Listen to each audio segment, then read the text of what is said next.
Hello, everyone. Welcome along to another edition of VLGA Connect, the weekly YouTube program and podcast from the Victorian Local Governance Association, sponsored by Hunt and Hunt Lawyers. And we're here to bring you up to date on news from across the sector, and we have some interesting guests to talk about some current issues as well.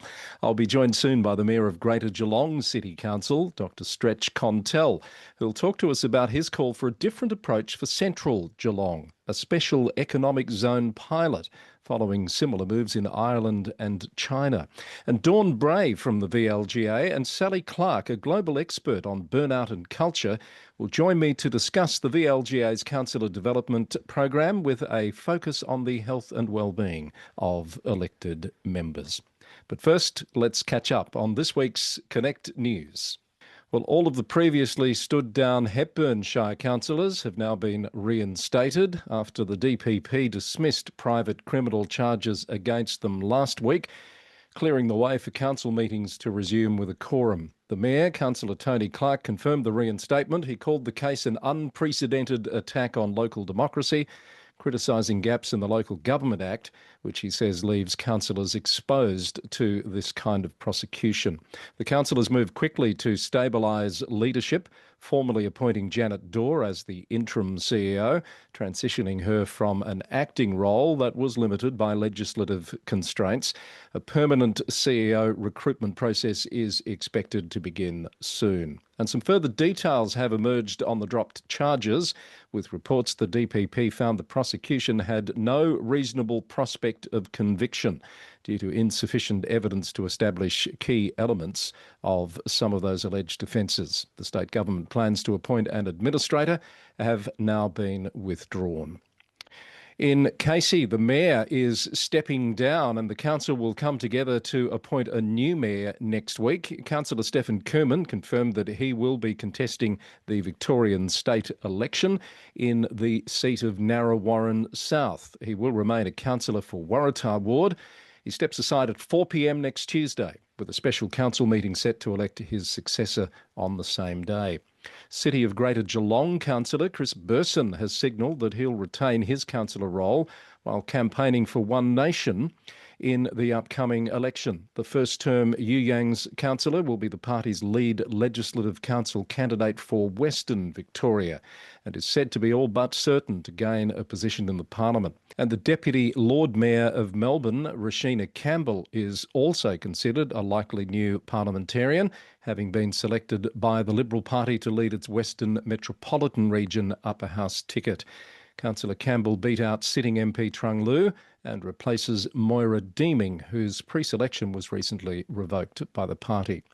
There's been a councillor resignation at Murrindindi Shire. Kinglake Ward Councillor Jodie Adams steps down effective from the 12th of August. Councillor Adams was elected in 2024 and held the community wellbeing portfolio at the council. She's been on personal leave up to her resignation. Kinglake, being a single councillor ward, means there'll be a by-election to be run by the VEC. Details for that are pending. And former two-time Wyndham City Council Mayor Kim McAliney is set to return as a councillor, securing more than 50% of first preference votes in the Heathdale ward by-election. That vote was triggered by the resignation of former councillor Jenny Moreira earlier this year. Ms McAliney previously served 11 years on council from 2005 to 2012 and again in the four-year term from 2016.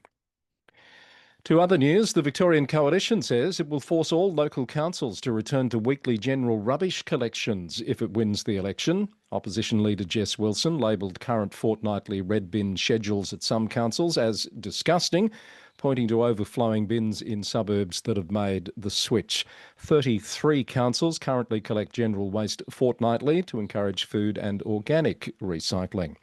Ms Wilson says the weekly rubbish pickup is an essential service and has promised that the opposition will cap waste fees so ratepayers won't swallow the cost.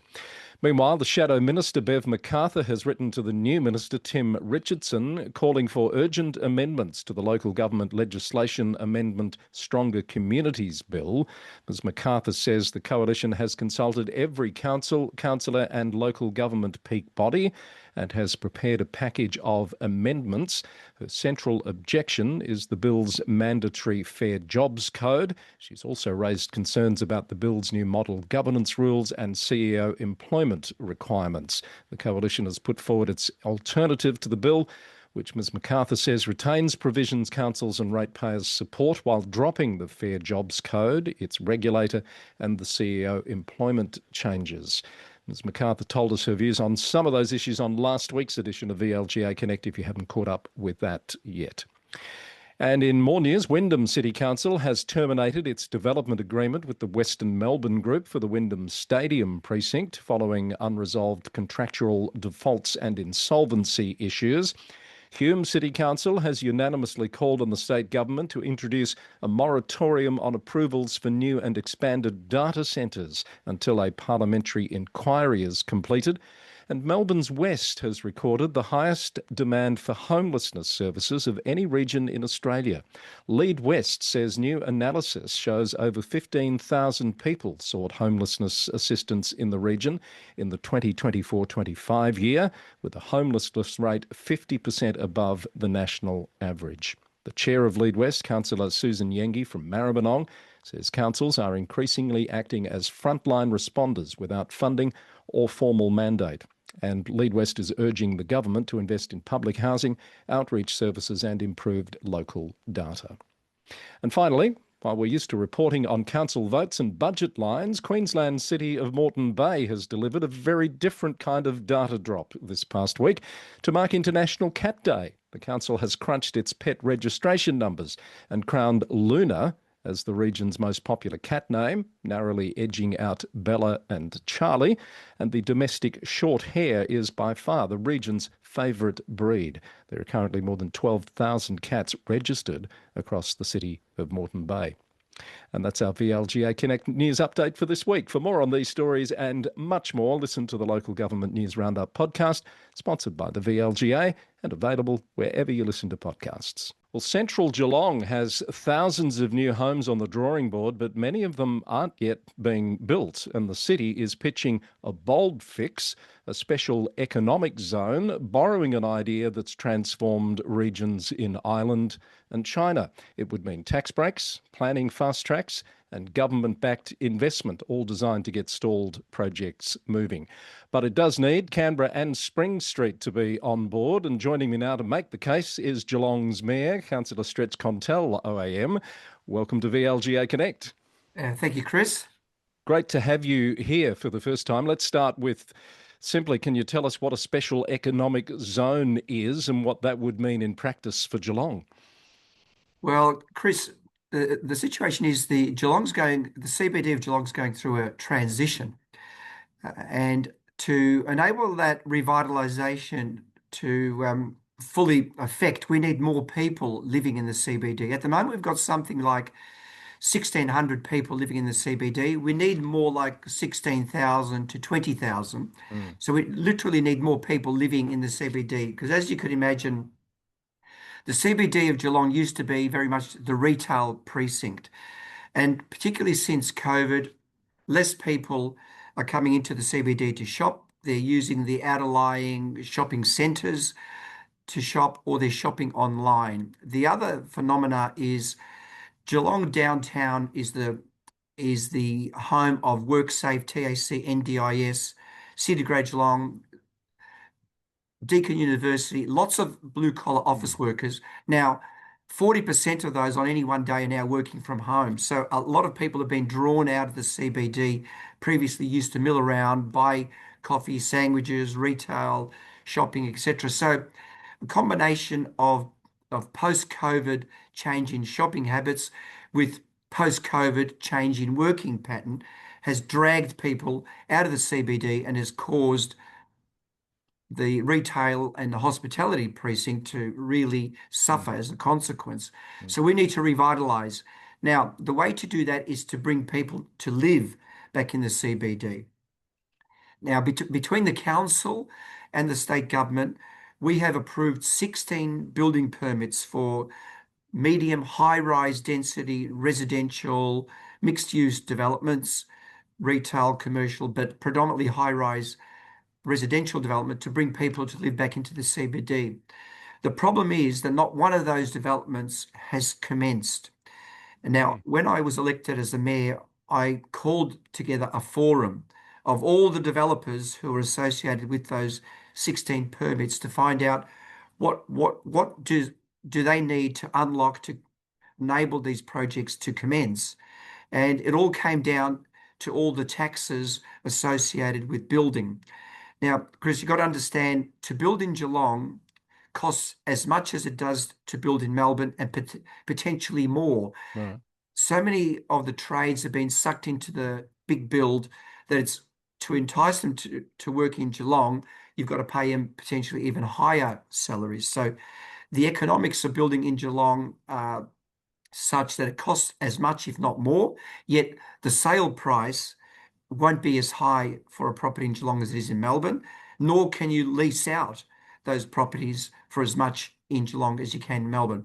So there's the problem, and hence we need to find a solution, and that is this special economic zone. Why so many projects where people have put forward these proposals and got their permission, but then not started? Surely they know going in there's going to be some challenges. I wonder why people put these applications in the first place. Well, I guess what happened is leading into COVID, Geelong was already on the move and then continued that trajectory since COVID. So people were buying up properties, and we're all hoping that there would be a reset after COVID and that we'd return to a normal way of existing. But of course, Mm. everything changed. Yeah. So look, the fundamentals are right. Geelong is still the fastest growing region in Australia. Month on month, it's either Geelong or the Sunshine Coast that are the fastest growing regions. Yeah. So it's like a donut. The all around the CBD is growing population wise, but you can't have a prosperous city like a Geelong without a thriving heart, a thriving CBD. So Mm. we need to bring more people living into the CBD, and the state government, they want that as well. They want people living in urban areas, and for all councils to make better use of currently urbanized areas. It Mm. makes sense. And as a council, we're trying to facilitate that. Hence, we've been doing what we can to reduce the red tape and get these permits approved. And the state government's development facilitation process has also facilitated these permits. So to that extent, I'm very happy. The Mm. permits are there in the starting block, but we need to now go to the next level and do some policy unlocking. Now, Mm. the beauty of the special economic zone, and this was created, the content of this was created as a result of the forum that I called together of these developers. And through their workshop assistance, we identified which areas of government tax they need assistance with. So, for example, in the case of the council, we have already agreed that if this special economic zone is approved as a council, we would forego increases in capital improved value of rates for up to 5 years. Now, that doesn't cost us anything in the here and now. So we're not having to write a check. All it means is that we forgo a revenue stream for up to 5 years. And then after that, we'll be the beneficiary of the increased revenue. But it's all hypothetical, because if those buildings don't go ahead, we won't receive that money Yeah. anyway. Of course. And the same applies for land tax, and the same applies for GST. So, for example, for land tax, we're calling upon the state government to issue a 50% reduction on the taxable value of land for these developments. Stamp duty concession, likewise, a 50% reduction or even a full exemption for the first 12 months. And in the case of the federal government, we're looking for a GST reduction of 5% on capital spend and a GST reduction of 10% for purchases. And I've lobbied and advocated for these with the likes of Richard Marles, who's our local federal member, and Libby Coker.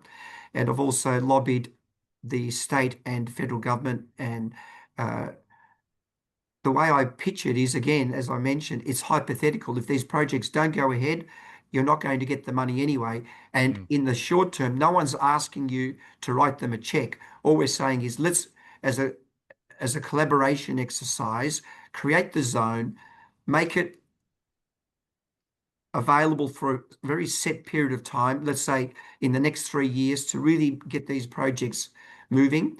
And I believe it will unlock these permits, and we'll see the benefit. Right.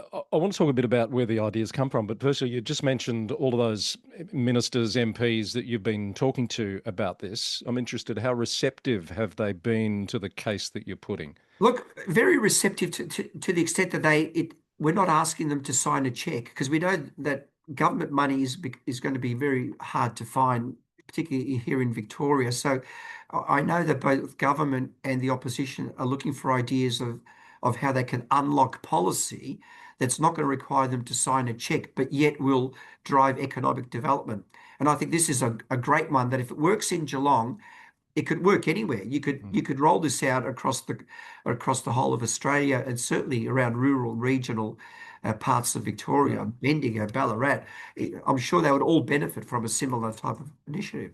So the pilot is the concept is based on something that's occurred both in Ireland and China. It hasn't been tried in Australia to date. As far as I know, I mean, Darwin tried to have some sort of an economic zone, but that was a different different thing. I think this would be unique. I'm not aware of any other city or region that has used this in Australia in this way.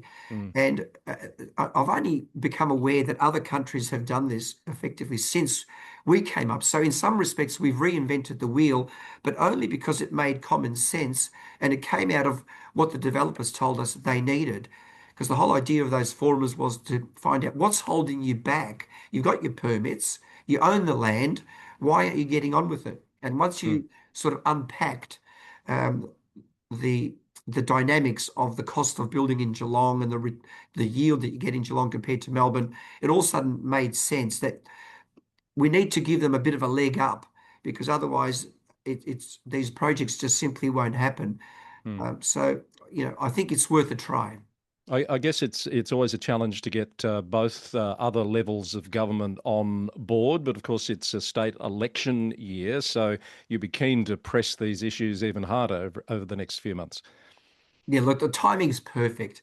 Mm. A state election, it's amazing how amenable politicians become during election time compared to normal times. All of a And sudden, it helps having marginal seats too, doesn't it? that's very helpful. So I think the dynamics here in Geelong have changed a little bit just in recent months, with the rise of One Nation. That's changed the dynamics even here in Geelong, where there are two seats now potentially that could fall. There's Bellarine, South Barwon, and even the seat of Lara. Who would think? I mean, that's one of the Mm. safest Labor seats in the state. Yet the polling is saying that 36% of the people polled at the moment said that they would vote for One Nation. Now, Wow. like that, or like it or not, that's the political reality, that the preferences of One Nation are going to have a significant bearing on the outcome of many lower house seats, and upper house as well. I mean, One Nation is guaranteed a swag of of upper house seats if Mm. things continue as they are. So it's you've got to take your chances. So of course, I'm spruiking the fact that all these lower house seats are vulnerable. So we need both sides of politics to work with the council, and Mm. I will acknowledge either side. I'm agnostic in that regard. I will acknowledge either side of politics if they're prepared to support initiatives that are for the greater good of Geelong. Well, I'm coming to you from the seat of Lara, and I never thought I'd be hearing those sort of statistics, yeah, in my lifetime being talked about in, as you say, a very safe seat. While I have you, can I throw a couple of other issues at you? Your CEO published an opinion piece in the last week or so on data centres and the concern about land that's been earmarked for other purposes, perhaps being subsumed. Is that a view that's shared by the elected body, and what are your thoughts on data centres? Yes, look, the data centers is it's funny. It's somehow it's crept up on us, not only councils but state government, in that we all know the need for data centers and we want them, but at the moment it's somewhat unregulated as to how they're rolling out. And we had an example here in Geelong where in one of our areas that's been designated for residential development, a data center developer has purchased up a huge parcel of land, which would then quarantine that land for the data center, and so all of a sudden we couldn't use that land for residential development. So we are without a policy. The state government is without a policy, and I heard the Premier Ben Carroll speaking recently where he's acknowledged that, using his words, the rollout of the data centers in Victoria is off the leash. In other words, they are just rolling them out without the the regulatory environment or the policy environment in place. So we're all playing catch up very much, and City Grade Geelong is no different. But we are working now very hard to try to create a policy with officers in council and in conjunction with state government. So we're in no different position than even the state government on Yeah, this. yeah. The state opposition has promised to mandate weekly rubbish collections and to ensure that waste charges, any increases are kept within the rate cap. What did you think about that announcement? Like it doesn't have any effect on us because we already do weekly waste collection. It's one of our most, what would I say, um, revered, let's say, Yeah, services. yeah. When we do our service reviews, our waste collection service is the one that comes out on top as far as customer satisfaction is concerned. So if City of Great Geelong was to even contemplate going to fortnightly, there would literally be riots and pushback from the community because they do love the weekly collection. So I didn't waste any time thinking about it because for us, Except that, Mr. Mayor, there's no FOGO or glass collection in Geelong yet either, which is one of the triggers other councils have had to move towards that fortnightly collection. yes. Now, with the FOGO, what we're saying with that is that we are very supportive of FOGO. And in fact, we're investing very heavily in a facility in Anarchy where we will be processing our own FOGO. Mm. And in fact, we'll be taking product from other councils. So for us, it's a business opportunity that we support very, very strongly. Um, but so for us, we haven't had to think about it because it's already a service that we provide. Okay. And you've just signed an MOU with Japan, I believe. What will that deliver? Well, just this morning we signed a memorandum of understanding. We had His Excellency, the Consul General of Japan, Mr. Furuyo here, and in his presence we signed MOU between City of Greater Geelong and the Japan Australia Co-Creation Foundation.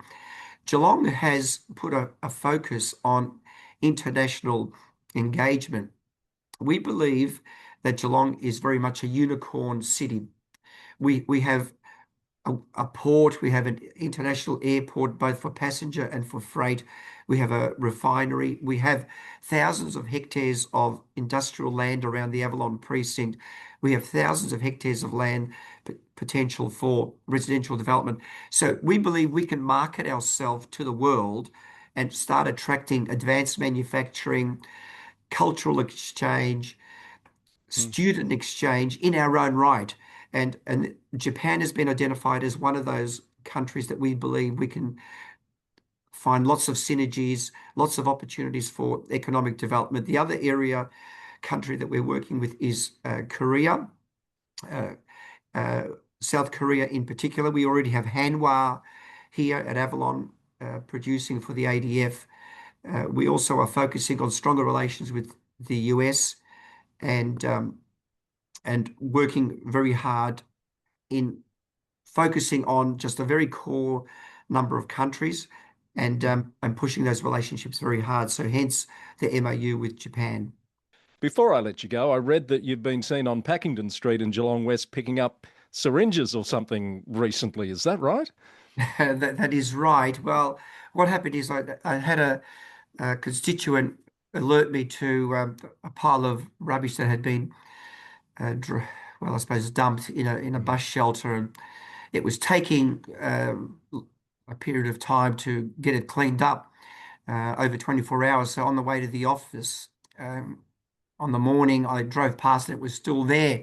So mm. I couldn't just drive past. So I stopped and literally cleaned it up myself, and disposed of the needles and things, and then put all the rest of the rubbish into the trolley that was there handy, and then called the job in. But I didn't realize that it attracted some attention, and then Mm. the media got access to the story, and so that's Well, it's a fun story. The mayor rolling up his sleeves to do the cleanup, but it exposes some broader issues, I guess, about the challenges councils are facing to respond quickly to issues. But syringes, of course, is something that would have given people a lot of concern if they were there for too long. Yeah, yeah, we do have a service, and we do try to respond as quickly as possible, but sometimes it's not as fast as it should be. Yeah. Indeed.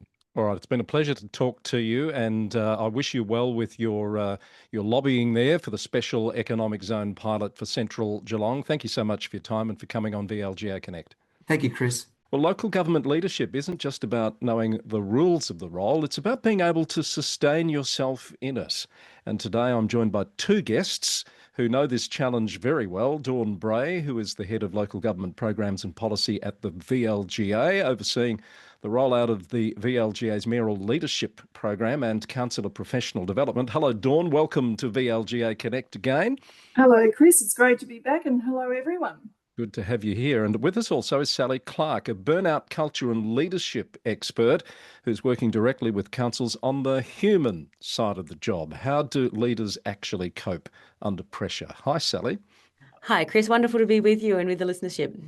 And good to have you here too. Now, you two have just spent 3 days in the West Wimmera working with councils there on professional development. We'll talk about that very shortly, but the Mayoral Leadership Program coming up in December, Dawn. This has been running for a couple of years now, so I guess we're getting into the hundreds maybe of mayors and deputy mayors that have come through it. What is this program actually trying to achieve? So, look, as everyone will know, mayors and deputy mayors, they'll have their elections towards the end of the year in October and November, and they have to complete mandatory training under the Local Government Act, both mayors and deputy mayors. And even if they've done the training before, they need to do a refresher.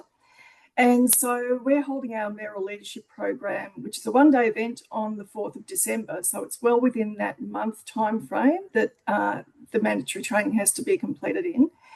And we've got a new venue this year. We're at the Melbourne Business School, which is a really fantastic venue. We've got a lovely garden room with a courtyard and a big dining room. Nice. And a lot more space. And so we've got a great facility, and there's accommodation on site as well. So people don't have to go too far if they're coming from further afield. Right. But we've developed a program, Chris. I suppose it's not just ticking off boxes and not just looking at the legislation. We're trying to do, and we had a little bit of a test run at West Wimmera about this approach, and it worked really, really well, and we'll talk about that later. But we've got some fantastic new facilitators. We've got Daniel Mead, who is a former mayor and two-term councillor from Moyne, and he will go through the mayoral role, the supports, and all of the powers and the things and what it means to be a mayor. So he'll reflect on his experience, but also get a lot out of the room, and we'll do a lot of table work so that everyone can share their thoughts. And then we're having Georgie Ward from Macquarie Lawyers. People will know Georgie really well. She's been around for a long time. And she's going to do some council craft for mayors. And so what are the really tricky points around making sure that council meetings run smoothly? Often, as you know, Chris and Sally and viewers, we can get incivility and some challenges in the chamber. So how do you actually deal with that efficiently and effectively, and putting sort of the best put forward in terms of the council meeting process and knowing your governance rules? And then we've got Anne Wickham. So, Chris, you would have met Anne Wickham at the Fast Track 26. So Anne is one of our media experts, and she'll talk about presenting your best self when you're either chairing a community meeting or you're doing public speaking in media. And again, that'll be a practical session with Anne. And then we have the wonderful Sally Clarke. And I won't steal your thunder, Sally, but she'll be doing the leading self and leading others. So that's around that team leading and doing that with, I suppose, some care and empathy and managing those difficult situations as a team. And then last but not least, your offsider, regular offsider, Chris, we've got a fireside chat with Tony Rowdick. Oh, fabulous. Hunt and Hunt. And that'll be around his observations about the mayor-CEO relationship and how you make that work. And obviously Tony's been there and done that as a former mayor. So that will be his role. That is a packed program, Dawn. Given those tight timelines that we've talked about, how does that need to get all of that in so very quickly influence the way you design the day to make sure maximum value can be achieved? Yeah, look, I suppose we have experience now. This is the third time, as you said, and certainly last year was just as jam-packed, and it's sort of a 9:30 till 4:30 session, and so we do have breaks between the day, but I suppose it's just trying to design programs. And we did this at West Wimmera where, we had a lot of content to buckle into 2 days with the councillors. And it's just making it relevant but practical. Yeah. And it's just around, and we've got really fantastic facilitators that know how to do that in terms of getting the most out of a compact amount of time, but making it really practical and interactive. Yeah. Sally, that peer support side, that networking piece, that's such a big part of the day. Why is that so important, do you think? It's incredibly important, Chris, because I think often when we think about mandatory training, we often think of sort of online sessions that we'll watch afterwards, perhaps at double speed when we're in the car. So we're really not bringing our presence and our awareness to it. And I think these in-person opportunities that we have really set a foundation for the term ahead, both in terms of the learning that we're experiencing and the sort of different way that we learn when it's a much more interactive experience, but also the relationships that we start to seed with other mayors, with other people in our network. And I think it's something that we can very much underestimate at the outset, but it really does add incredible value in terms of the support we can experience and knowing that we're not alone in the journey, because it very often is one that people can feel quite alone in. They have a lot of responsibility and tend to not want to reach out for help or be seen to need any support in that. So it's a day of really connecting with one another and forming that network that can really support you through that term and terms ahead too. Yeah, so I was going to ask that question, and maybe it's one for Dawn. Are you seeing evidence that those relationships that get built early on are leaned into by mayors perhaps later in their terms when the pressure does start to build on them? Yeah, look, and I think if you go back, you and I have been around for a long time in local government, Chris, and Don't remind me. one thing that always used to happen pre-COVID was that there was a lot of togetherness in terms of the council. They would go out for meals, or they'd spend a lot of time together and with the executive to build those relationships. And a little bit's been lost since COVID. True. So I suppose we're trying to bring that back. And I know I keep skipping to West Wimmera, but we're trying to encourage councils to do training and professional development together to build those relationships, because money's getting tighter and time's getting tighter in terms of the council role. So there's less time and resources to actually get together, particularly if you're coming from West Wimmera or you're coming from Gippsland. It means that, full days out of your time frames to actually come into Melbourne and attend something. So we've just got to make sure that whenever people are together, they get the absolute maximum benefit. And being able to bounce off a fellow mayor or a fellow deputy mayor about an issue or getting some guidance is just invaluable, to actually be able to talk to someone that's been there and done that and may have some really good tips about how to do it yourself, and just that emotional support. Yeah, I know you want to get to West Wimmera, and we'll get to that in just a minute. I just want to pick up on some of those wellbeing aspects with Sally before we do that. There's a phrase you use, Sally, that burnout isn't a personal failing, it's a response to the environment that someone's working in. Is that different in any way for a mayor, a deputy mayor, or a councillor as opposed to, say, a corporate executive, do you feel?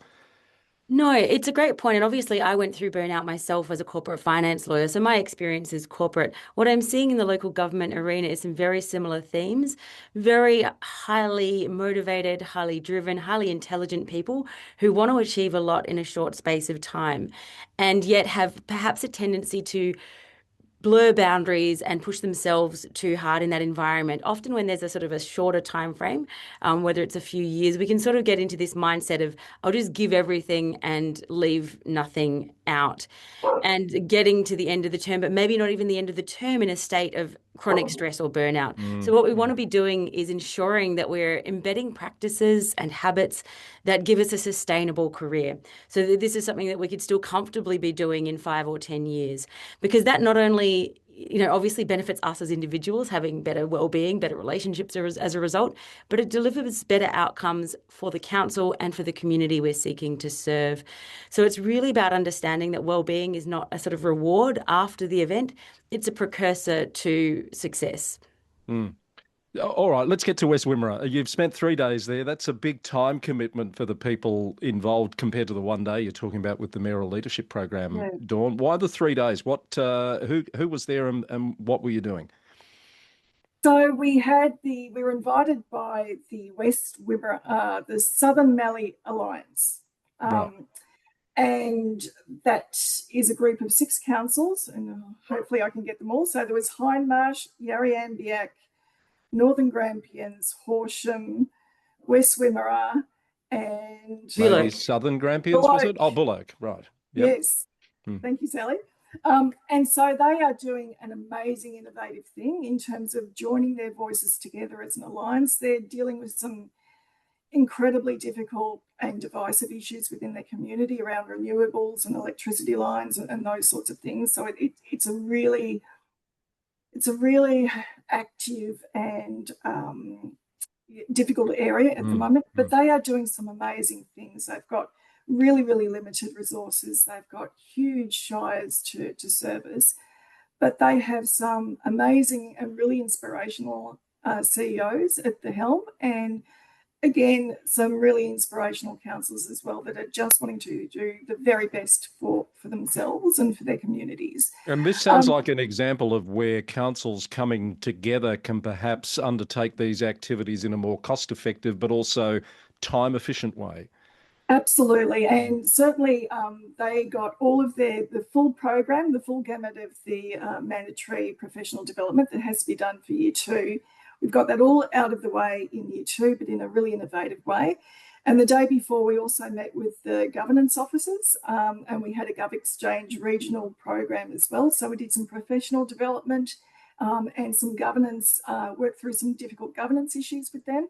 So it was a fantastic 3 days. It was really rewarding, and just the relationships that were developed. They actually hadn't been together in the same room, all of the councillors and the CEOs, and it was just fantastic.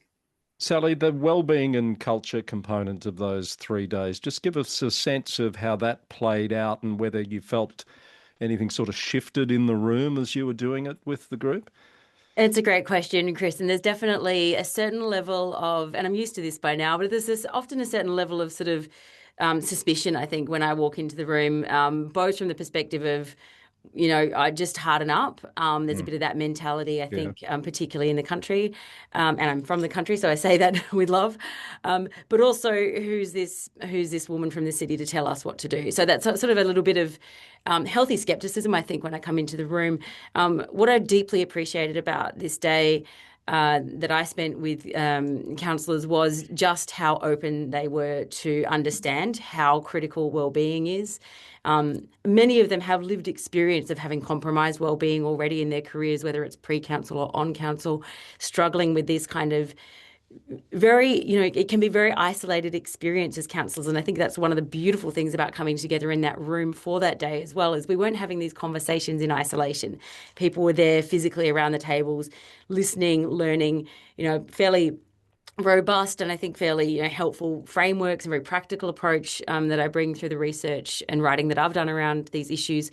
But I was left really honoured by the time that I was able to spend with these people and the real openness that they had to understand. And I think very much got the sense afterwards through the sort of informal feedback that I got that there's a deep willingness to take on these practices and to even look out for each other as well, because that's a really big component of this work. It's really important for us to understand we're not working in isolation. That's a great outcome. And I imagine as you develop and deliver these programs, Dawn, you pick up tips, tricks, things that you would refine for future iterations. Yeah, absolutely. And, you know, it's a real challenge to get, particularly over 2 intensive days, getting the order of the presentations right. And, you know, we had Aileen Hiskins, who started out, and she was, I think she was called by some a little pocket rocket. So she had the energy to get them all started. And I have to say, Chris, I think there was quite a bit of skepticism in the room at the start to say, oh, this is mandatory. Why do we have to be here for 2 days? But towards the end, I actually had some of the stalwarts and the skeptics in the crowd actually come up and say, everyone has changed my mind around that, because we've given them some practical tips and things that they can take away. And so, yeah, it's just a learning program to make sure that we just don't, you know, it's not about the PowerPoint presentation, it's about the discussion and the table work. And certainly you can get the PowerPoint presentation later and you can reflect on those, you know, the written content later, but it's more about what the discussions that you have and the practical learning that you have in the session. So I guess some takeaways here. The councillor professional development component of the program can be refined to suit the needs of individual or groups of councillors. Absolutely. But also as mayors and deputy mayors are appointed around November, and of course we won't know who they are necessarily until that time, you can actually get in and reserve places to be part of that mayoral leadership program ahead of time, can't you? Yes, absolutely. And the booking form and everything, we've actually got some registrations, I think, from a few councils. And so the places are also limited, Chris. So we've got a limit of 50 people, because if it gets too big, you can't have that practical learning, and it just gets too big for the facilitators to really get engaged with everyone and bring everyone into the conversation. And so for our members, it's under $750, so it's less than $750 for either a mayor or a deputy mayor, and it's less than $1,200 if you book for both the deputy mayor and the mayor as well. And there's an early bird discount that applies also before the 31st of August, so getting quick. Okay. And all of the details are on our website under the Mayoral Leadership Program, along with the prospectus, which talks about Sally and Daniel and everybody else, and gives a little bit of a blurb about what each of the sessions is about, and also a bit of a bio about all of our fantastic presenters. Excellent. All right. Well, it's been great to have you both on the program. Sally, thank you for your perspectives and for the work that you're doing just more broadly on lifting the health and wellbeing awareness, I guess, of people, that they do need to manage that as a very essential element of how they can be effective. It's an honour. Real great to chat with you today, Chris. Thanks for having me. And Dawn Bray, the VLGA representative, with us as well. Thank you, Dawn. Thank you, Chris. Thanks, everyone. Great to have you both here. As Dawn said, more information on the VLGA website about those programs, vlga.org.au. And don't forget the early bird offer for the Mayoral Leadership Program running out. The clock is ticking on the 31st of August. Well, that just about brings us to the end of another edition of VLGA Connect. I hope you've enjoyed the conversations we've had this week. Just to reiterate, the bookings are open for the VLGA's Mayoral Leadership Program in December. And there is an early bird offer. That pricing ends on the 31st of August, and numbers are capped, so register soon. All the details at vlga.org.au. Our thanks to Hunt & Hunt Lawyers for sponsoring VLGA Connect, and my thanks to our guests today, the Mayor of Greater Geelong, Stretch Kontelj, and Dawn Bray and Sally Clarke. Great to have you with us, watching on YouTube and listening on podcast, and I hope we'll have you with us again next week. Until then, bye for now.